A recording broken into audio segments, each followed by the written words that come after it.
श्री कृष्ण के अनुसार सबसे बड़ा धोखा। श्री कृष्ण के विचारों के अनुसार सबसे बड़ा धोखा वह है जो हम स्वयं को देते हैं। यह तब होता है जब अज्ञान, माया का प्रभाव हम अपने वास्तविक स्व आत्मा को भूल जाते हैं और शरीर, धन, शक्ति और सांसारिक वस्तुओं को ही अपना सत्य मान लेते हैं। कर्तापन का अहंकार, जब व्यक्ति यह सोचता है कि वह सभी कार्यों का करता है, तब वह अपने सच्चे स्वरूप से दूर हो जाता है। वास्तव में भगवान ही सभी कर्मों के आधार हैं। वासनाओं और मोह में फंसना, मोह और वासनाओं से भरपूर जीवन जीने से हम सत्य और धर्म से भटक जाते हैं। समाधान, श्री कृष्ण ने अपने उपदेशों में स्पष्ट किया कि व्यक्ति को आत्मज्ञान प्राप्त करना चाहिए। उनके अनुसार भक्ति और समर्पण, यदि हम स्वयं को भगवान के चरणों में समर्पित कर देते हैं तो जीवन में कभी धोखा नहीं मिलेगा। सत्य और धर्म का पालन, अपने कर्मों को निष्काम भाव से करना चाहिए। मोहमाया से मुक्ति, मोह से मुक्त होकर अपनी आत्मा की पहचान करना ही जीवन का उद्देश्य है। गीता से एक महत्वपूर्ण श्लोक, कर्मण्येवाधिकारस्ते मा फलेषु कदाचन मां कर्म फलहेतुर्भूर्मा ते संगोस्त्व कर्मणे। गीता अध्याय 2 श्लोक 47। अर्थ, केवल कर्म करने में तुम्हारा अधिकार है, उसके फल में नहीं। इसलिए कर्म को निष्काम भाव से करो और आलस्य से बचो।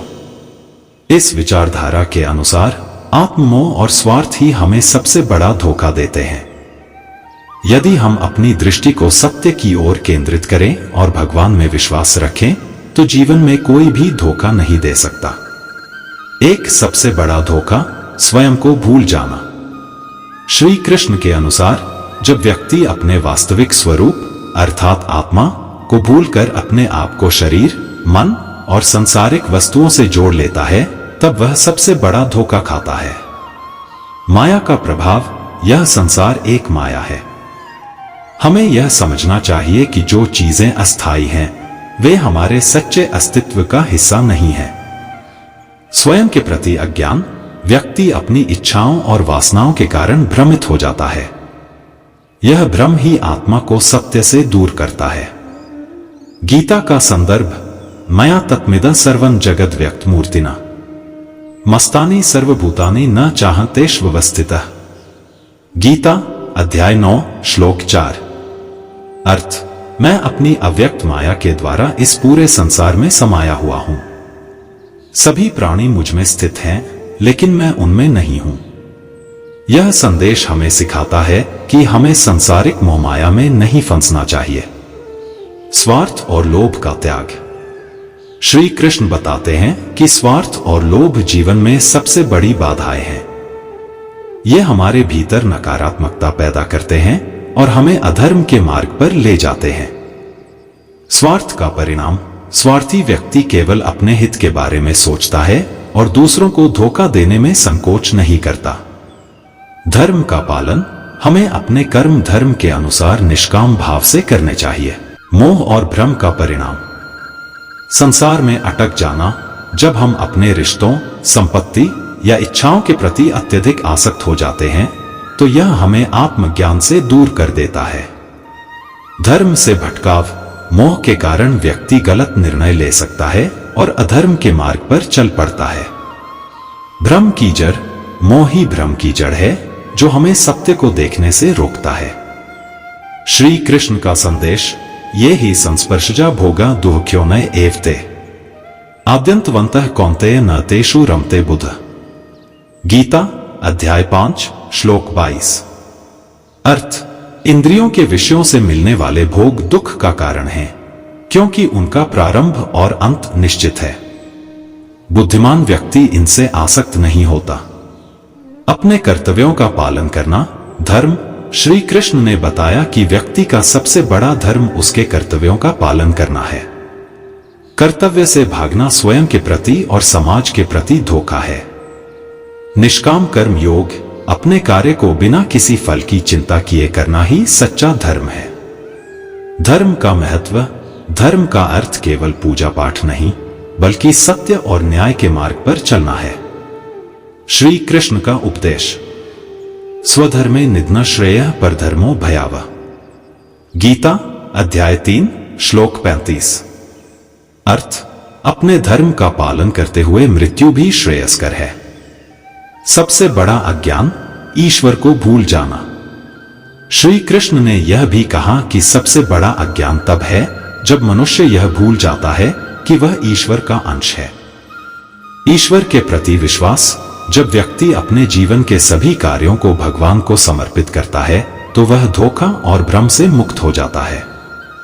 स्वयं को कर्ता मानना, यदि हम सोचते हैं कि सब कुछ हमारे प्रयासों से ही हो रहा है तो यह भ्रम है। ईश्वर ही सभी का संचालक है। गीता का संदेश, अह सर्वस्य प्रभवो मत्तः सर्वं प्रवर्तते इति मत्वा भजन्ते मां बुधा भाव समन्विता। गीता अध्याय 10 श्लोक 8। अर्थ, मैं ही सबका कारण हूं और मुझसे ही सब कुछ प्रवाहित होता है। इसे समझकर ज्ञानी व्यक्ति मेरी भक्ति में लीन हो जाते हैं। मोह को जीतने का मार्ग योग और भक्ति। श्री कृष्ण ने जीवन में धोखे, मोह और भ्रम से बचने के लिए योग और भक्ति का मार्ग बताया। योग का अर्थ केवल शारीरिक अभ्यास नहीं, बल्कि आत्मा और परमात्मा का मिलन है।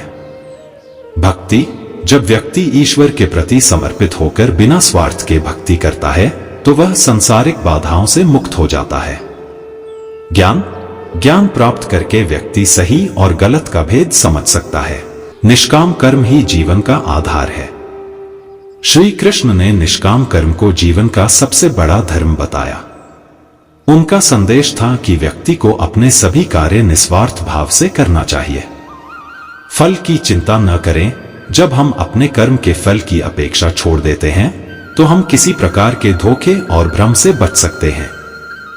कर्तव्य का पालन, अपने कर्तव्यों का पालन करते समय यह माने कि हम ईश्वर की योजना का हिस्सा हैं। श्री कृष्ण का उपदेश, तस्मात् सर्वेषु कालेषु मामनुस्मर युध्य च मयर्पित मनो बुद्धिर्माम वैश्यस्य संशय। गीता अध्याय 8 श्लोक 7। अर्थ, इसलिए हर समय मेरा स्मरण करते हुए अपना कर्म करो। अपनी बुद्धि और मन को मुझ में स्थापित करो और निश्चित रूप से तुम मुझ तक पहुंचोगे। जीवन का अंतिम सत्य, मोक्ष की प्राप्ति। श्री कृष्ण ने स्पष्ट रूप से कहा कि संसार के सारे धोखे, भ्रम और दुख केवल तब समाप्त हो सकते हैं जब व्यक्ति मोक्ष प्राप्त करे। मोक्ष का अर्थ आत्मा का परमात्मा से मिलन है। यह जीवन मृत्यु के चक्र से मुक्ति है। मोक्ष प्राप्ति के 3 मुख्य मार्ग। भक्ति योग, भगवान की भक्ति में लीन होना सबसे सरल और सशक्त मार्ग है।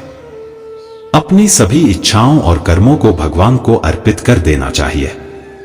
यह मार्ग प्रेम, समर्पण और विश्वास से जुड़ा है। गीता का संदेश, मन्मना भव मद्भक्तो मद्याजी मां नमस्कुरु माम वैश्यसी सत्यन्ते प्रतिजाने प्रियोसी में। गीता अध्याय 18 श्लोक 65। अर्थ, मेरे प्रति मन लगाओ, मेरी भक्ति करो, मेरी पूजा करो और मुझे प्रणाम करो। ऐसा करने से तुम निश्चित रूप से मेरे पास आओगे।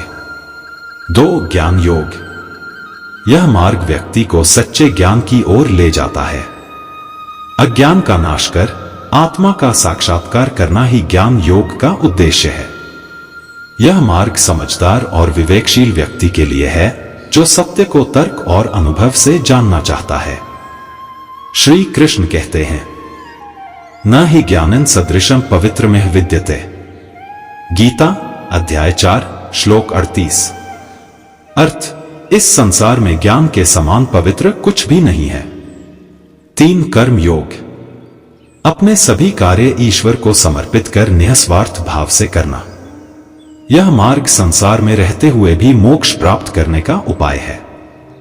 सफलता और असफलता में समान भाव रखना ही कर्म योग का सार है। श्री कृष्ण का उपदेश, योगः कर्मसु कौशलम।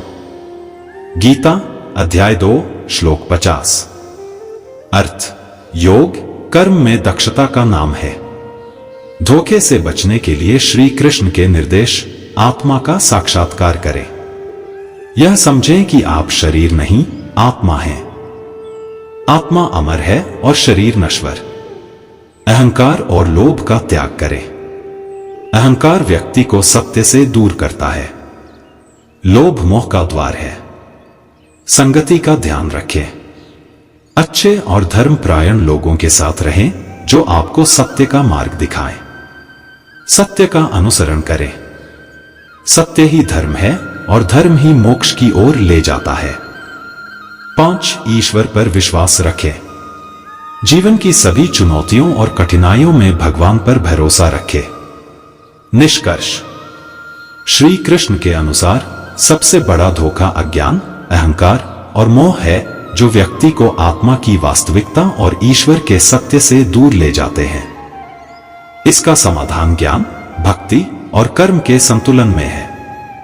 यदि व्यक्ति ईश्वर के प्रति समर्पण भाव रखे, निष्काम कर्म करे और अपने जीवन को धर्म के मार्ग पर चलाए, तो वह हर प्रकार के धोखे और भ्रम से बच सकता है।